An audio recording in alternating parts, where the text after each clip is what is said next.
The chilling revelation of 3 distinct crime scenes weighed heavily on the hearts of those involved. 8 lives had been brutally extinguished, all shot as they lay in the sanctity of their beds. Among them lay a mother, her 4-day-old baby resting nearby. That infant represented one of 3 young children who miraculously survived the massacre. In the quiet community of Pike County, news of the tragedy rippled through the streets. Ohio Attorney General Mike DeWine confirmed that an 8th victim had been discovered in a small village approximately 70 miles east of Cincinnati, known as Pike Township. Pike Township, with its modest population of around 2,000, is characterized by rural landscapes and rugged terrain, dotted with farms and long stretches between homes. It's a tight-knit community where everyone knows one another, embodying a strong sense of camaraderie.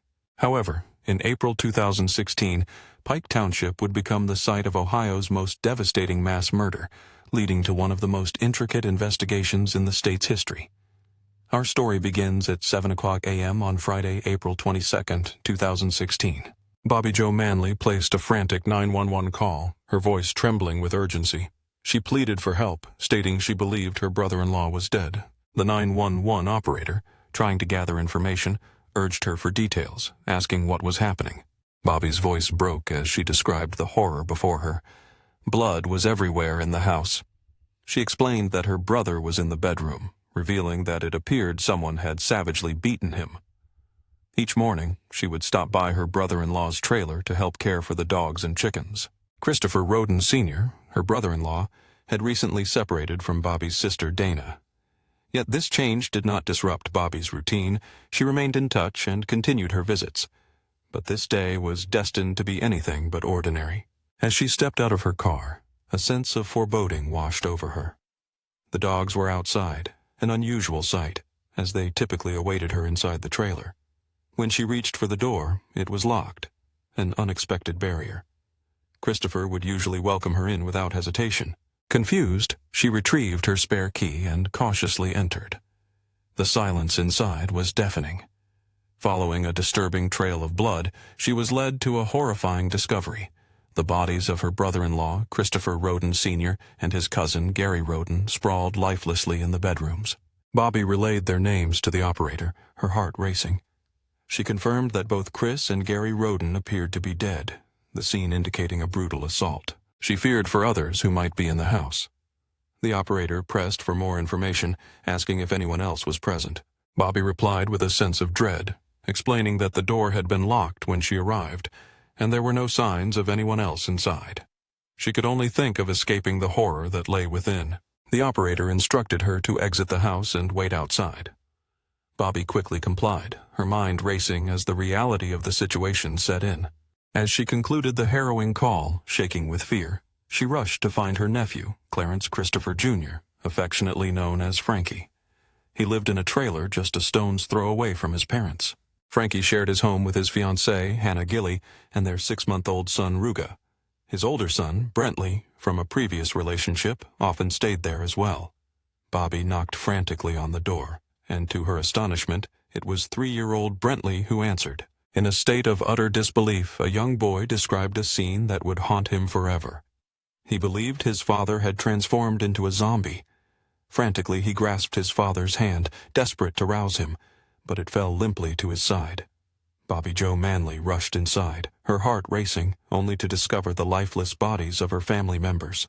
Inside the bedroom, the stark reality was horrifying. Frankie Roden and his fiancée, Hannah Gilly, lay dead in their bed, blood soaking the sheets and pooling on the floor. Amidst this gruesome scene, their 6-month-old son, Ruga, was found patting his father's chest, his tiny hands smeared with blood. A miracle amidst the tragedy, both Ruga and his brother Brentley were unharmed. Bobby was overwhelmed, grappling with an unimaginable grief that threatened to consume her.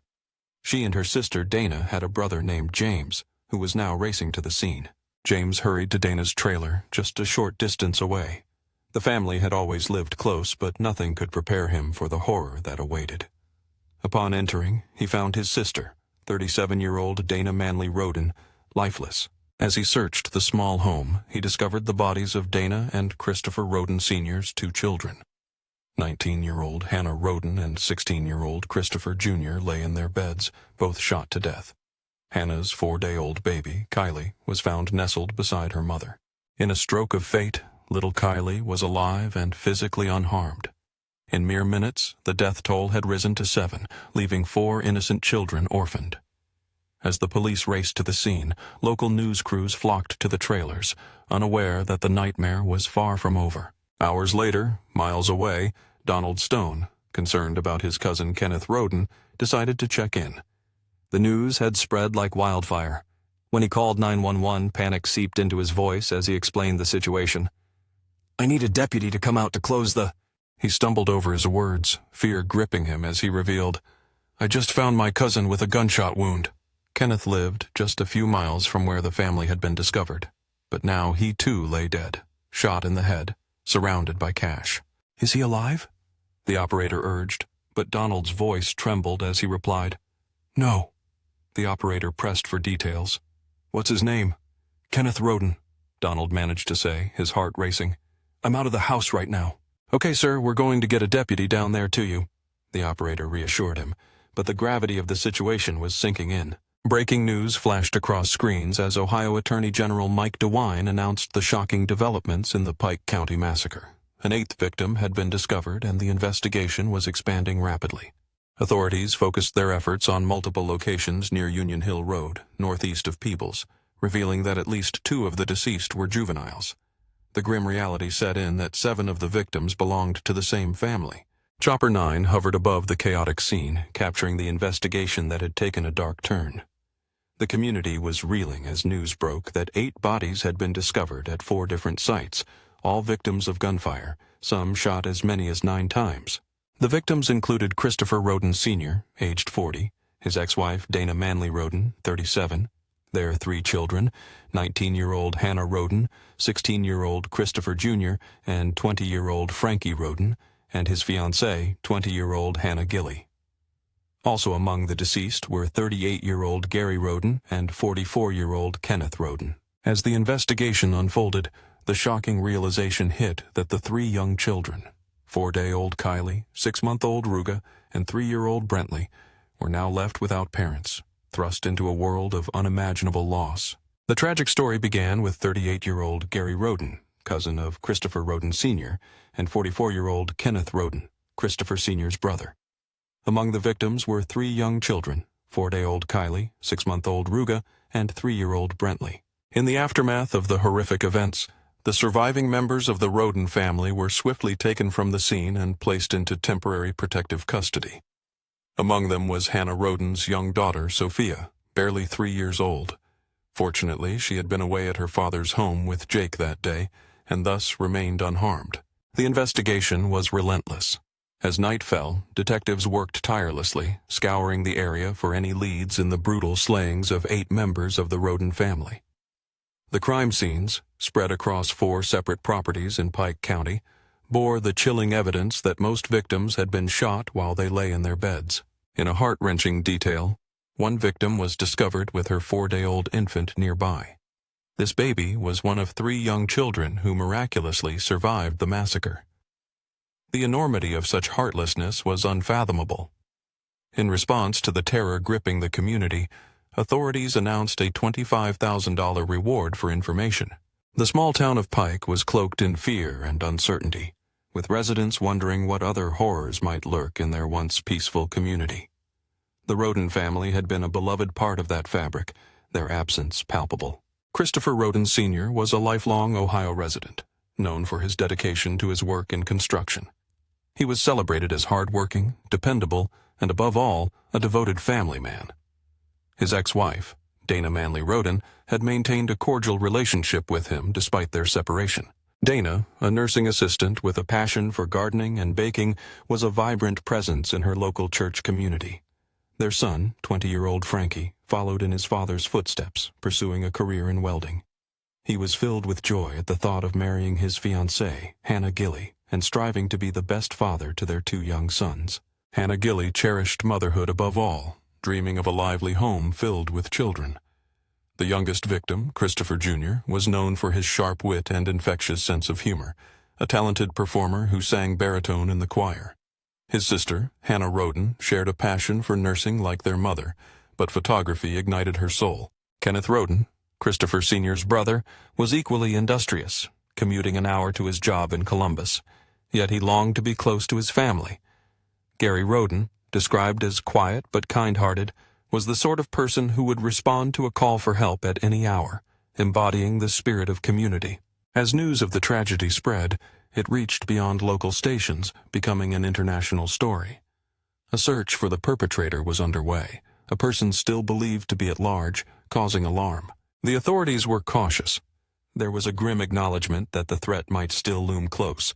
If the assailant remained at large, they could be armed and dangerous.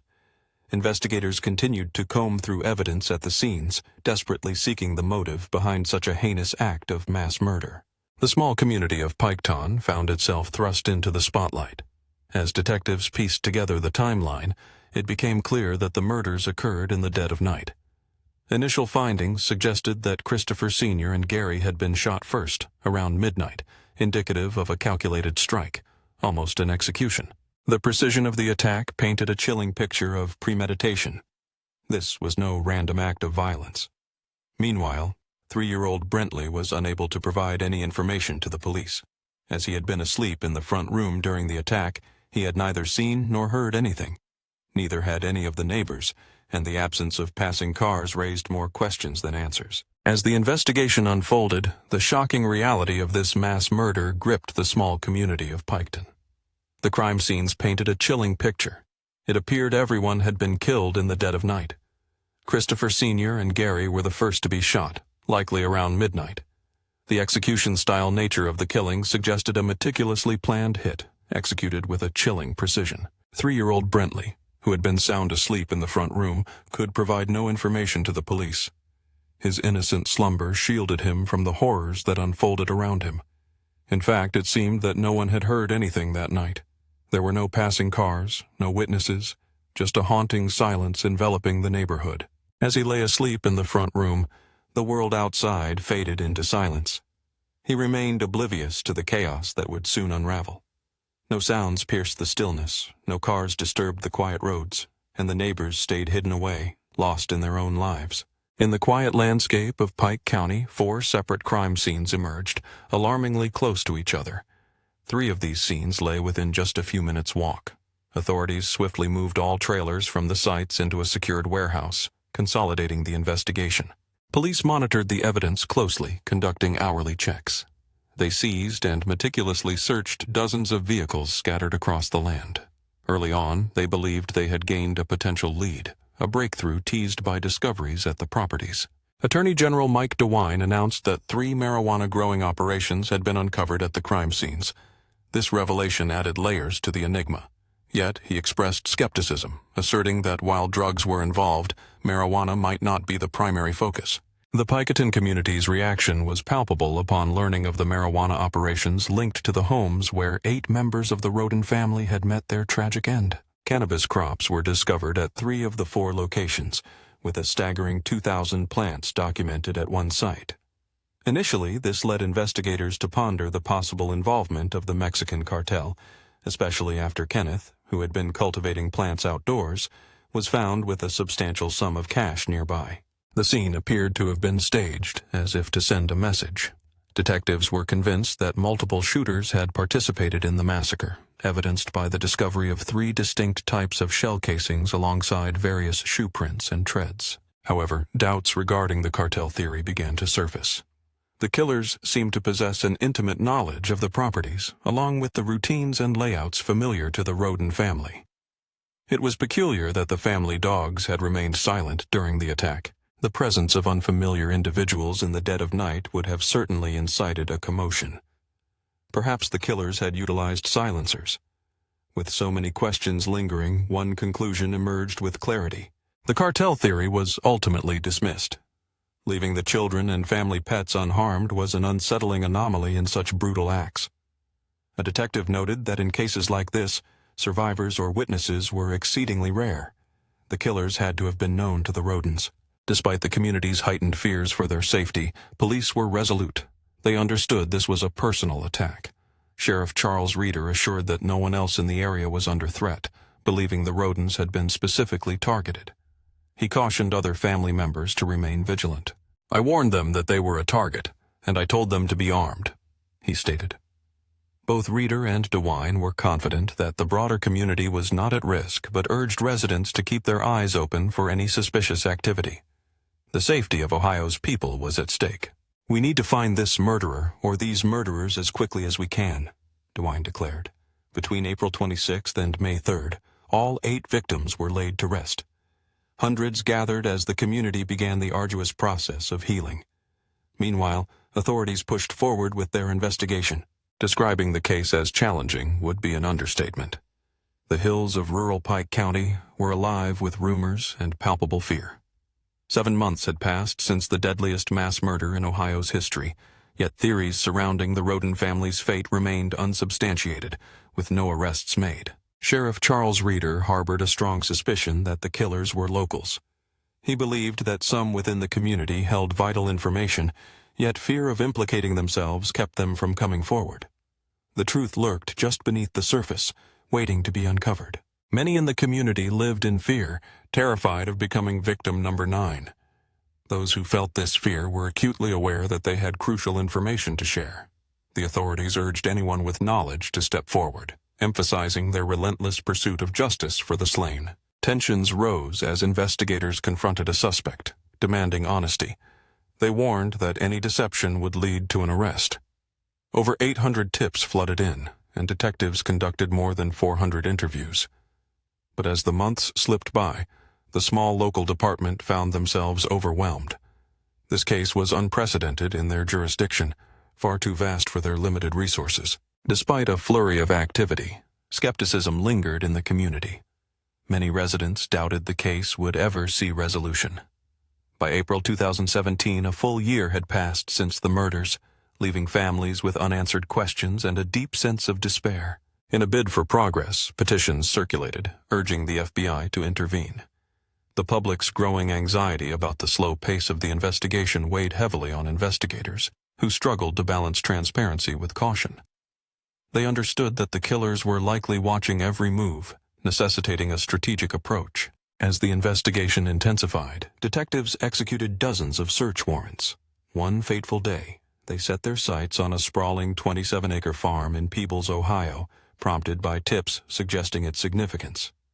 Although the property had changed hands months earlier, it was once owned by Edward Wagner, known as Jake, who had a complex history with one of the victims, Hannah Roden. Days later, investigators turned their attention to a 27-acre farm located in Peebles, Ohio. A series of tips indicated this area was crucial to the case. The farm, which had changed hands only months earlier, had once belonged to Edward Wagner, known as Jake. Jake was the father of Sophia and the ex-boyfriend of Hannah Roden. New evidence emerged during the weekend property searches linked to the Wagner family murders. The owner of one property revealed to the I-Team that investigators arrived at his home due to connections with Jake, the ex-boyfriend of one of the victims. In footage captured by Chopper 9, detectives could be seen sifting through various trailers on the grounds, which belonged to a business named Unlimited Motors. The property owner disclosed that these trailers had been temporarily stored for Jake Wagner and his family, having been dropped off just 10 days prior. As the investigation continued, property records confirmed that the other 2 locations searched by police were also tied to the Wagner family.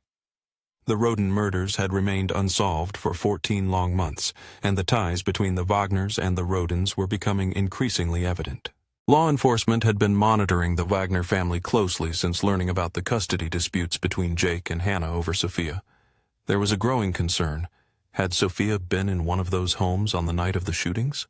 Was this mere coincidence, or did it hint at a darker, more sinister scheme? Despite the mounting suspicions, investigators had yet to name anyone from the Wagner family as a person of interest, much less a suspect. However, in a tight-knit community like Pikedon, whispers began to circulate. The Wagner family, known for their wealth and influence, carried significant clout in Pikedon. Their name echoed through the town, representing power and privilege. Jake's grandmother, Frederica, owned over 17 acres in Pike County, with property values exceeding $4 million, a staggering sum, especially for that region. Yet it wasn't long before whispers began to circulate. The Wagner family, a name synonymous with wealth and influence in Pikedon, drew attention like moths to a flame. Their reputation loomed large, casting a shadow over the community, as everyone knew the power that name commanded. Frederica, Jake's formidable grandmother, held dominion over more than 17 acres in Pike County. With a total value exceeding $4 million, her estate represented not just wealth, but a status that was astonishing in such a close-knit and humble area. The Wagner family was known for their unbreakable bond, a tight-knit group that rarely allowed outsiders into their circle.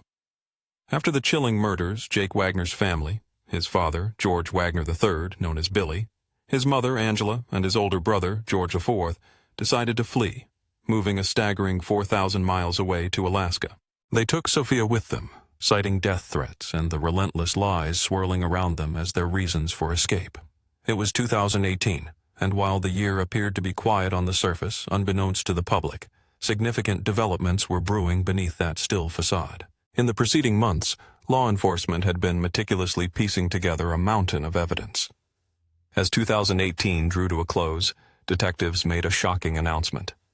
They had apprehended 6 suspects in connection with the murders of the Roden family. Just yesterday, a grand jury in Pike County indicted 4 individuals on charges of aggravated murder, complete with death penalty specifications. Among those charged were 48-year-old Angela Wagner, her 47-year-old husband, George Wagner III, and their 2 sons, 27-year-old George IV and 26-year-old Jake Wagner, all facing murder charges along with a staggering 20 additional counts. Also swept up in the arrests were Angela's 65-year-old mother, Rita Newcomb, and Billy's 76-year-old mother, Frederica, both implicated in the cover-up of the heinous crimes. As investigators delved deeper into the custody disputes surrounding Sophia, they uncovered a chilling plan that had been developing for some time, a conspiracy to annihilate the Roden family. This was no random act of violence. Members of one family had conspired, planned, executed, and then allegedly covered up their brutal assault on another family, driven by motives that remained shrouded in darkness. The execution of their plan was swift and calculated, carried out with a chilling calmness that belied the horror of their actions. Jake first met Hannah when she was just 13, initiating a grooming process that would entwine their fates. By all accounts, she became infatuated with the older Jake, who was nearly 20 at the time. Their bond deepened when she moved in with the Wagner family, where the two got matching tattoos on their ring fingers, proclaiming to the world that they were as good as married. By the age of 15, Hannah found herself pregnant with Sophia. However, shortly after the pregnancy began, Jake became consumed with the notion of custody, despite their ongoing relationship. By the age of 15, Hannah was already pregnant with Sophia. However, shortly into her pregnancy, Jake became consumed with thoughts of custody. Despite still being together, his desire to possess Sophia intensified, leading to an ultimatum that would change everything. Yet, the presence of Sophia kept the tension between them alive, creating an ongoing conflict that extended to their families. In a desperate bid to gain leverage, Jake began recording their conversations, hoping to catch Hannah making a statement that would provide him grounds for custody. Unfortunately for him, it never worked. One such recording revealed his manipulative tactics. "So you pick up today, and if I pick up tomorrow, and so on, and my dog, I don't care. Have a nice day." Another recording featured interactions involving his brother George and Sophia, filled with disturbing undertones. "Why are you so filthy? Do they not know how to give you a bath? Yeah, put clothes on you." In a text exchange, Jake asserted his dominance, stating, "I told you she is living with me now. You can live with us or not. That's your choice." Hannah's response was defiant. If he attempted to take Sophia from her, it would be his worst mistake. But Jake was undeterred, declaring, "Hannah, I'm telling you right now, make a choice and make it now. If you do this, it's over, and I'll take Sophia, and if I have to, by force." Jake confronted Hannah with an alarming ultimatum, stating, "Hannah, I'm telling you right now, make a choice and make it now. If you choose this path, it's over. I will take Sophia, and if necessary, I will do so by force." In a heartfelt plea, Jake expressed his love, declaring that if he truly cared for Hannah and their daughter Sophia, he would make the right decision. He envisioned a life together, yet insisted that they need not remain confined to his home. The revelation of Hannah's pregnancy with her second child, Kylie, ignited a storm within Jake. Despite the fact that he was not Kylie's biological father, he insisted that Hannah place his surname on the birth certificate, even though the true father was known to the Rodens. That father was none other than Charlie Gilly, Hannah Gilly's own brother. Hannah, who had been engaged to Frankie, found herself in a tense situation when Jake demanded rights to Kylie, claiming that since Sophia and Kylie were sisters, he deserved the same recognition as Kylie's father. Despite DNA evidence proving otherwise, Jake's fury knew no bounds. He accused Hannah of deceit, asserting that she was lying about Kylie's paternity, even going so far as to allege that her boyfriend had assaulted Sophia. His unsettling reaction left many questioning his grip on reality. Hannah, determined not to be intimidated, had returned to her mother Dana's home, eager for a fresh start. Yet Jake's relentless pursuit of custody continued to haunt her. Just weeks before the tragic murders, Jake confronted Hannah with forged custody documents, purportedly signed by various individuals. These documents, however, were mere fabrications orchestrated by his mother, Angela. Hannah saw through the ruse, refusing to sign anything and firmly stating that Jake needed to leave them alone. In a desperate bid for control, she took to Facebook through her mother's account to broadcast her situation, vowing never to allow Jake full custody of Sophia. In a chilling declaration, she asserted that no amount of paperwork would ever change her resolve, stating, "They will have to kill me first." The escalation of tensions between the families was palpable as the Wagner family, Billy, Angela, George, and Jake, conspired to eliminate the Rodens. They meticulously studied the Rhoden family's routines, noting their daily habits, work schedules, and even the times they walked their dogs. In a chilling turn of events, the minds of Billy, Angela, George, and Jake became consumed by a sinister ambition. They meticulously crafted an elaborate plan to eliminate an entire family. Their obsession drove them to study the victims' habits, routines, and work patterns with unnerving precision. Further investigations revealed shoes that bore the same size and tread as those found at the murder sites, eventually traced back to Angela, who had purchased them just a day prior to the killings. During one search, police unearthed components for silencing firearms alongside 20 bags of concrete mix. The Wagners had utilized this concrete to bury the weapons, concealing them within a goose house by the lake. Additionally, authorities found what appeared to be a $630 cell phone jammer, designed to prevent the Rodens from calling for help during the attack. An analysis of the Wagners' financial activities painted a troubling picture. Their bank accounts revealed flows of money far exceeding what could be accounted for by their farming operations. Law enforcement likened their activities to those of high-level criminal organizations, suggesting that substantial funds had been obtained through arson, setting fire to their own properties and vehicles, then cashing in on insurance claims. A dark and chilling portrait of the Wagner family emerged, depicting them as a terrifying clan not to be crossed.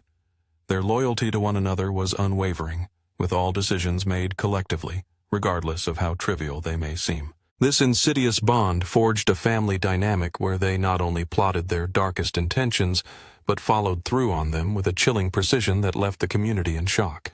The Wagners had become a force of fear, a family that thrived on secrecy and violence, proving that when loyalty turns malignant, it can lead to unspeakable horrors. Angela Wagner, the matriarch of the family, was fiercely devoted to her sons, Jake and George. She would stop at nothing to protect them. While in Alaska, Jake entered into a hasty marriage with a woman named Beth Ann.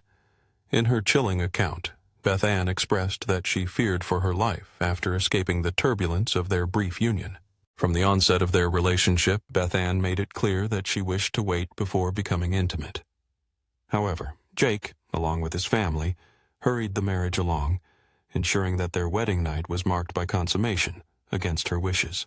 Beth Ann painted a disturbing picture of the dynamic within the Wagner household, highlighting an unhealthily close bond between Angela and her sons, particularly Jake. She recalled her initial meeting with Jake, where she was struck by the unsettling familiarity between him and his mother, leading her to question if they were more than just mother and son.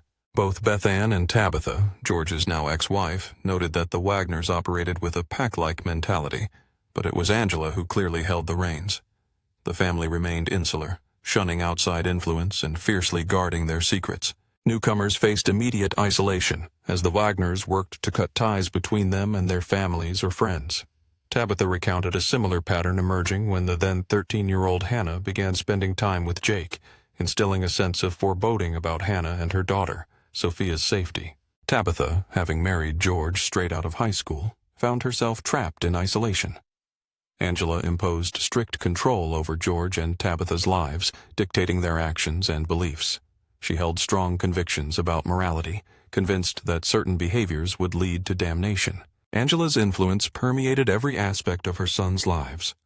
After Tabitha and George welcomed their son, Bullvine, she attempted to convince George to leave, but he refused. Realizing her precarious situation, she knew she had to escape. In November 2014, following a violent episode where George beat her with a belt, Angela viciously attacked her with a piece of wood, even threatening to shoot her. Tabitha seized the moment and fled, racing to a nearby gas station on her bike. It was there that she called her mother, desperately seeking refuge. In the aftermath, Angela unleashed a barrage of baseless accusations against both Beth Ann and Tabitha. She even went so far as to claim that Beth Ann had inappropriately touched Sophia, concocting tales of attempted poisoning aimed at the children. Meanwhile, George retained custody of Bullvine, prohibiting Tabitha from seeing their son for an entire year. Although they eventually settled on a 50-50 custody arrangement, George frequently violated the terms, even failing to inform her when his family relocated to Alaska. Jake, fully believing his mother's narratives, threatened Beth Ann with a gruesome fate. He warned her that if he did not carry out his threats, his parents would not hesitate to finish what he started.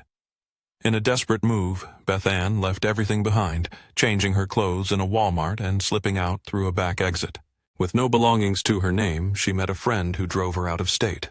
Amidst the chaos of custody battles and obsessive motivations for control over both Sophia and Bullvine, the Wagners possessed a crucial piece of evidence: the murder weapons. The shoes and receipts linked all the dots together, revealing a sinister timeline. On the day of the incident, Sophia was not meant to be with Jake and his family. It had been a spur-of-the-moment decision made by Jake. Hannah, who had just given birth 4 days prior, was exhausted and thought it best to let Sophia spend time with her father. The Wagners were already prepared, having purchased shoes and established their routines. As the clock approached 10 p.m., the tension in the air was palpable. Hannah, a new mother, was overwhelmed and exhausted after just 4 days of caring for her baby Sophia. In a moment of vulnerability, she decided to let Sophia's father take her for a while. Meanwhile, the Wagners had already prepared their grim intentions, having secured silencers, purchased new shoes, and memorized the routines of everyone involved. It was shortly after 10 p.m. when Billy initiated the horrifying plan. In a harrowing sequence, George Wagner III and Jake Wagner left their home, leaving Angela Wagner behind to care for her grandchildren. Their first stop was Christopher Roden Sr.'s trailer, where a brutal assault began. In cold blood, they shot Christopher and his cousin, Gary Roden, before swiftly moving to the neighboring trailer. There, they committed yet another atrocity, murdering Frankie and Hannah Gilly. Their rampage continued as they made their way down the path to Dana Manley Roden's trailer. In a shocking act of violence, Dana, Jake's ex-girlfriend, along with Hannah and Christopher Jr., were all shot while they lay in bed. The night of terror culminated at Kenneth Roden's home, located just 10 minutes away. After the heinous acts, the conspirators returned home, where they callously disposed of the murder weapons by encasing them in concrete and burying them in a goose hut situated in one of their lakes. Speculation ran rampant, with many believing that Angela was the mastermind behind this horrific plan. Angela Wagner had woven herself into the fabric of her sons' lives, exerting control over their relationships and influencing everything said about her family. Her involvement in the chilling events raised questions about her role in the planning. The gravity of their crimes was laid bare when a grand jury indicted all 4 family members on multiple counts of aggravated murder and forgery of child custody documents. Each faced a staggering 23 charges, with the first of the Wagner clan accused of the ruthless killings of 8 members of another Ohio family. In a courtroom filled with tension, it was declared that one member had pleaded not guilty to aggravated murder. The second member of the Wagner family, Billy Wagner, also entered a not guilty plea during proceedings at the Pike County Common Pleas Court, while Angela maintained her innocence. All 4 were held without bond, each echoing their not guilty pleas. The prosecution announced their intent to seek the death penalty against the entire family, The town, once united, found itself deeply divided. Some residents expressed disbelief that such names were entwined in the case, while others were not surprised by the developments. Among the townsfolk there were those who insisted this must be a dreadful misunderstanding. Disturbingly, Jake, Billy, and George had attended the funerals, mingling with the grieving families, which added layers of complexity to the case. In a surprising turn, the state eventually dropped the murder charges against Billy's mother, Frederica. The judge subsequently ordered the charges to be dismissed without prejudice, imposing a gag order on the attorneys involved. Meanwhile, Rita Newcomb, Angela's mother, faced the consequences of her actions and pleaded guilty to a reduced charge of obstructing official business. As part of her plea agreement, the more serious charges of forgery, perjury, and obstructing justice were dismissed. Rita expressed remorse, stating that as a Christian she could no longer live with her lies, prompting her decision to change her plea. On the 5-year anniversary of the horrific killings, Jake Wagner had a change of heart, pleading guilty to 23 charges. "I am guilty," he confessed, leading to a life sentence without the possibility of parole.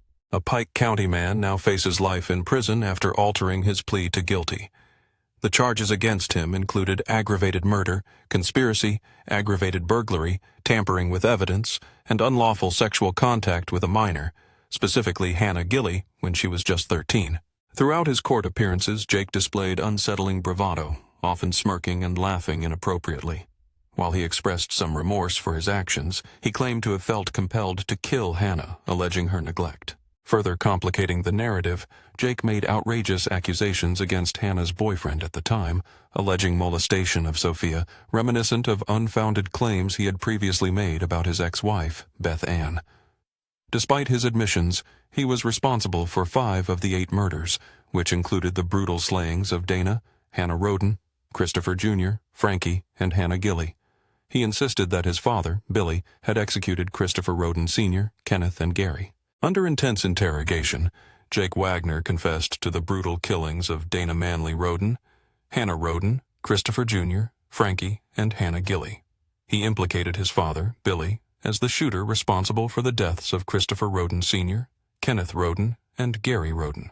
George Wagner IV had fired a single bullet that missed its target, yet in that moment, he froze. He chose not to kill any of the victims. In a surprising turn of events, Jake Wagner, his brother, made a deal to testify against his father, mother, and brother under the condition that the death penalty would be removed from consideration for all involved. The prosecution accepted these terms. In a shocking development, another suspect was set to plead guilty. This revelation, while significant, hardly shocked those familiar with the case. It marked a desperate move for survival in a case that continues to send chills down spines. Following Jake's lead, their mother, Angela Wagner, pled guilty to conspiracy to commit aggravated murder. Her sentence was a stark reminder of the severity of the situation, a minimum of 30 years behind bars, with no chance for early release. Jake now faced a life sentence without the possibility of parole. As the trial unfolded, it became clear why the proceedings could stretch over 2 months. The trial for George Wagner IV commenced in 2022. Despite having not fired any bullets, a fact corroborated by Jake, George maintained his plea of not guilty. Blood splatter and ballistic evidence painted a different picture, revealing a bullet hole and shoe prints at the scene. The evidence showed no wear patterns in the shoe area, raising questions about George's claims. The focus of the day's testimony in George Wagner IV's murder trial was led by Shane Henshaw, a crime scene investigator who spent the day on the witness stand. Henshaw, representing the Ohio Bureau of Criminal Investigation, took jurors back to that fateful day, April 22, 2016. Emotions ran high in the courtroom as Rhoden family members listened to the grim details about the victims. A large accumulation of blood was documented in the area, indicating that at some point, one of the victims had been turned and dragged toward the kitchen. George, however, was adamant in his denial, claiming he was asleep by 10 p.m. on that tragic night. Yet the trial promised to reveal complexities that defied George's black-and-white narrative. He was present when the horrific plan was devised, and he remained silent as it unfolded. For years, he denied any involvement, weaving a web of lies. The jury listened to numerous testimonies, including those from Angela, Jake, who testified without the cameras rolling, as well as Tabitha and Bethan. One witness recounted a confrontation, explaining how she had declared she would leave, only to have Angela hurl a board at her in anger. Angela then threatened to go inside to retrieve a gun. As the argument escalated, George was questioned about any physical altercations. The witness recalled being outside, arguing when George threatened to smack her if she didn't stop screaming. She screamed louder, and he struck her. Fearful for her life, she packed her bag and reached out to a friend in Alaska, someone she knew would help her if she needed it. She felt an overwhelming sense of urgency to leave the house immediately, convinced that they intended to kill her. Many witnesses had their identities protected during the courtroom proceedings, their testimony redacted due to the fear instilled by the Wagner family. They were too terrified to have their words openly shared. In his own defense, George testified, claiming, "What did you think of the Wagners? They're normal people to me, just like everyone else I hung out with." He was prompted further, "Did you like them or dislike them?" To which he replied, "Yes, I liked them." The questions continued. "You've heard testimony from Jake, correct?" George confirmed, "Yes." And then, "You heard your mom testify, right?" Again, he answered, "Yes." The courtroom buzzed with tension as the trial pressed on, revealing a dark web of family secrets and betrayal. Questioned about his feelings towards the victims, Jake's response was unsettlingly calm. He admitted that he liked them. When pressed further, he acknowledged having heard testimony from Jake and confirmed that he had listened to his mother's testimony as well. Under intense questioning, the young man denied any knowledge of the sinister plans brewing within his family. He firmly stated that he was unaware of any intentions from Jake, his father, or his mother to kill the Rodens. No discussions had taken place, and he had no inkling of the horrors that were about to unfold. The investigator pressed further, questioning why he believed his family was capable of theft, but not murder. The stark contrast between the two crimes weighed heavily in the air. He recalled that on the night of the homicides he had gone to bed around 10, his mind clouded with memories of a movie watched with his children, though the details eluded him after all this time. He struggled to remember the specifics of that night, but the timeline remained etched in his mind. He recalled going to bed around 10ish, a seemingly ordinary night before the chaos erupted. The investigator pointed out that according to Jake, Christopher Roden Sr. and Gary were murdered at 11, casting doubt on his recollections. This revelation made his alibi seem implausible. He hesitated, admitting that he couldn't recall every detail from that night. Meanwhile, the jury deliberated for a mere 8 hours before rendering their verdicts, finding George Wagner III guilty on all counts. The weight of the verdict was staggering, encompassing 8 counts of aggravated murder. This trial, one of the longest and most expensive in Ohio's history, culminated in George's sentencing to 8 consecutive terms, along with an additional 121 years, stripped of any chance for parole. The judge's voice echoed in the courtroom, proclaiming a mandatory life sentence without the possibility of release. Yet, amidst the gravity of the outcome, some expressed a surprising degree of empathy for George, noting that he had not personally taken a life. They pointed out that Jake and Angela had cast him aside, throwing him under the bus in a desperate attempt to secure lesser sentences for themselves. In a family known for its fierce loyalty, this betrayal took many by surprise. Witnesses claimed that George was easily influenced by his family, suggesting he had become ensnared in a web of deceit long before realizing the terrible implications of his involvement. However, not everyone shared this sentiment. Many believed his actions warranted the harsh sentence he received. After all, he had conspired, covered up, and stood by as 8 innocent lives were extinguished. George later expressed intentions to seek a new trial, but as of 2024, no progress had been made. Meanwhile, Billy Wagner continued to assert his innocence. His trial, initially scheduled for May 6, 2024, was postponed to January 2025, granting the defense an additional 16,000 pages of evidence to sift through. Wilma McCoy, deeply concerned for her mother, Geneva Roden, the family matriarch, faced a bitter reality of extended waiting for justice. She lamented the delay, acknowledging the staggering amount of time, nearly 9 years, since the horrific events transpired. The prospect of a decade passing before any resolution felt unbearable for those still seeking closure. Her heart ached for her mother, now forced to endure yet another year of uncertainty. During George's trial, Brentley, Frankie's son, now 11 and living with his mother, Chelsea, shared his fears, revealing, I've been scared since that night." The haunting memory of intruders invading his home while he slept lingered, leaving him constantly fearful of losing his mother. Meanwhile, George's son, Bovine, resided with his mother Tabitha, while the whereabouts of Ruga and Sophia remained uncertain, though sources assured they were safe and well cared for. As the narrative of this chilling saga reached a temporary conclusion, it became evident that with 3 of the 4 perpetrators serving their sentences, words fell short in capturing the darkness of this case. It surpassed the imagination of any scripted drama, embodying one of the coldest chapters in true crime history.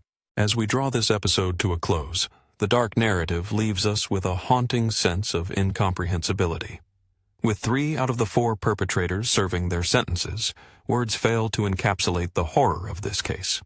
It is darker and more twisted than any television drama could ever depict, ranking among the coldest atrocities in recent memory. This case stands as one of the most calculated and ruthless we have ever examined. 8 years have passed since that fateful night when 8 members of the Rhoden family were brutally shot and killed in Pike County. Yet even after all this time, the echoes of that horrific event continue to resonate deeply within the community. The loss of so many lives has left an indelible mark, affecting countless others. The pain is palpable. Andrea, the mother of Hannah Gilly, expressed her heartbreak, stating, "My grandson was made an orphan in one night." She spoke of Ruger, her grandson, and the sorrow reflected in his eyes as he mourns the father he lost so tragically. This mourning is a lifelong burden for him. These children have not only lost their parents, but also their uncles, aunts, grandparents, and an entire network of family. The question lingers: how does one recover from such profound tragedy? Andrea has resigned herself to a future filled with questions that no child should ever have to ask. Questions that speak to the depths of loss and the search for understanding in a world turned upside down. Thank you for joining us in this exploration of a case that continues to haunt many. If you wish to support our channel and help us continue telling these important stories, please consider liking, sharing, and subscribing. Your support means the world to us, and it truly makes a difference.